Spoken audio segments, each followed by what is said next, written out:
Olá, pessoal! Como vão vocês todos? Estou muito feliz por estar aqui. A professora Alessandra me pediu para estar dando esta aula, porque ela não poderia estar no dia de hoje com vocês. Eu me chamo Margalê, tá? Não sou Margarida, sou Margalê, mas não sou amarga, não. Eu estou sabendo que vocês estão falando sobre o teatro. E hoje nós iremos continuar com esse assunto. Nós iremos aprender sobre alguns contadores que fizeram história. Foram grandes homens, né, que ficaram marcados na história como contadores de história. E o primeiro nome que eu quero contar para vocês é Homero. Homero foi um poeta grego e ele escreveu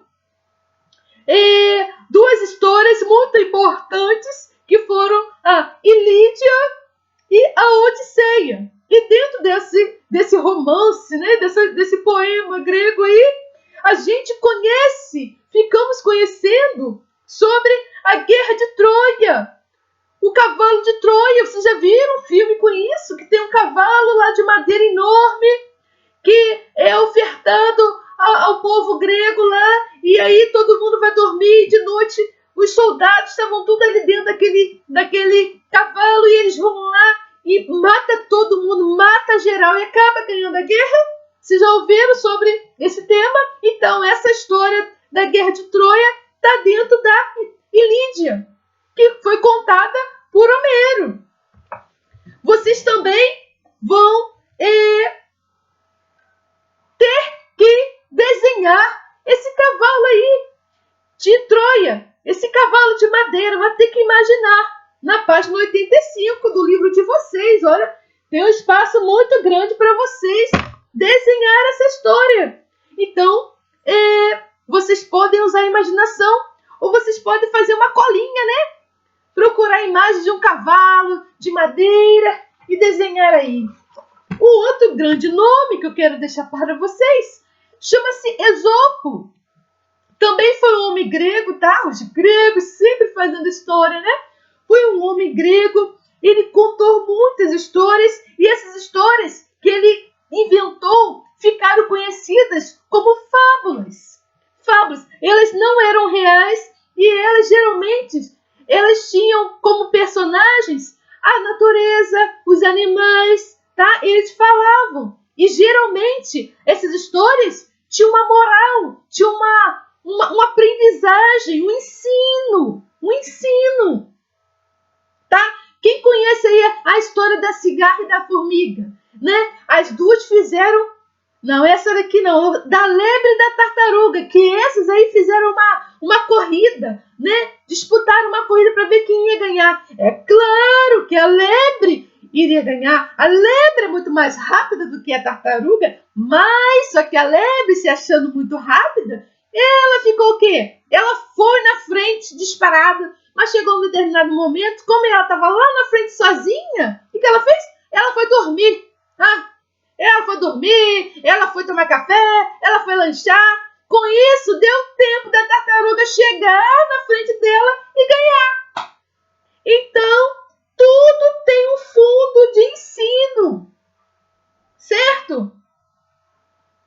Todas as histórias querem nos ensinar alguma coisa. Ninguém pode ficar se achando bom, melhor que os outros. É esse ensino aí que a gente vê da lebre. Ela se achou melhor que a tartaruga, tá? Só que a tartaruga, ela foi lá o quê? Ela foi naquele ritmozinho dela, devagarinho, devagarinho, devagarinho, e chegou lá. Não tem o ditado? Devagarinho se vai ao longe, devagar se vai ao longe. A tartaruga, ela foi ao longe. E por que ela perdeu? Porque a lebre se achou muito esperta. Achou que ela já tinha vencido. Mas não tinha vencido. Tá? Então, a gente viu aí a história de Esopo. Esopo inventou as fábulas, tá? E ainda temos os irmãos Grimm, que são dois irmãos americanos que eles vão... Americanos não, são escritores alemães, tá? Eles vão organizar essas histórias da Idade Média, tá? E dentro das histórias, essas histórias aí, uma das histórias que eles vão organizar, que a gente conhece muito bem, é a Chapeuzinho Vermelho, a João Maria, a Bela Adormecida. Todas essas histórias a gente conhece. E são histórias que vieram lá da Idade Média, que esses irmãos Grimm, eles vão coletar e vão arrumar essas histórias e a gente vai conhecer. Ok?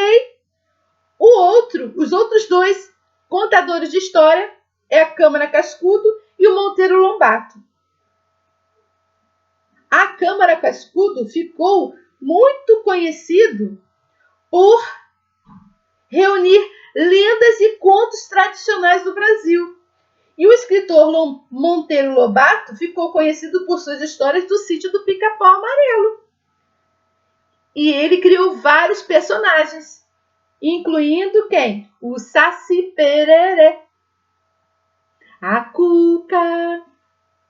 Aí tem aqui, ó, desenhe e pinte numa folha avulsa um dos personagens que você conhece. Eu conheço a Cuca, Saci Pererê, a Narizinho, a Emília, o Visconde Sabugosa. Ih, tem muita gente boa aí, gente. Então, ó, vocês ainda vão ter que fazer a número 88. Vocês vão descobrir o nome dessa personagem, dessa lenda brasileira aí, ó. Eu sei quem é essa personagem. Eu sei o nome dessa personagem, mas eu não vou contar. Eu não vou contar. Na página 88 também tem um personagem. Aí ainda temos aqui, ó, obras de arte que contam histórias. Sabia disso? Que tem obras de arte que contam a história? Vocês estão vendo na letra, na página 90, tem a letra A, a letra B e a letra C. A C é o Lago dos Cisnes. É um balé, certo? Que conta a história de um grupo de moças que foram enfeitiçadas pelo mago Robert. Inclusive, a Barbie fez um filme desse, tá, gente? O Lago dos Cisnes. É muito bonitinha. Uma dessas moças era Odete. Ela se transformava num cisne. Toda vez que a lua caía, ela se transformava no cisne. E quando o sol se levantava, ela se transformava novamente numa moça normal.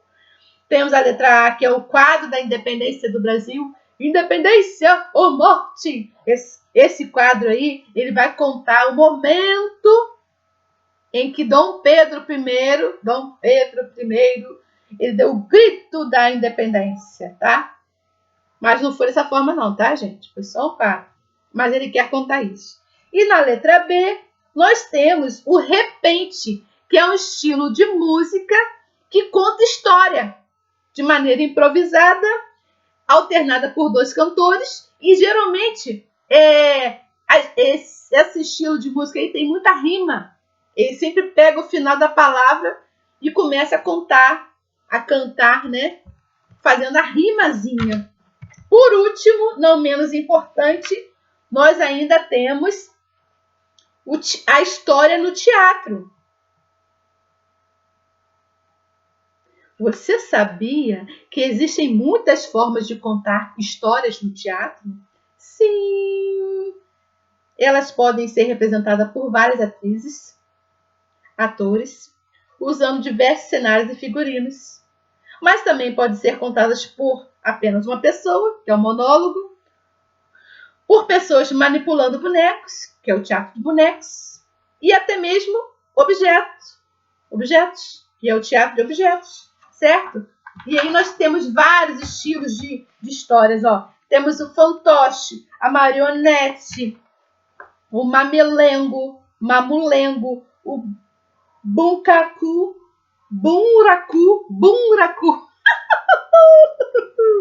E o teatro de sombras. Bem, são várias formas de se fazer teatro. Você não pode deixar de fazer teatro, certo? Eu estou aqui com o meu personagem hoje, Margalé, que na verdade é Tia Lelê. Ó, um beijo e fiquem com Deus e até a próxima.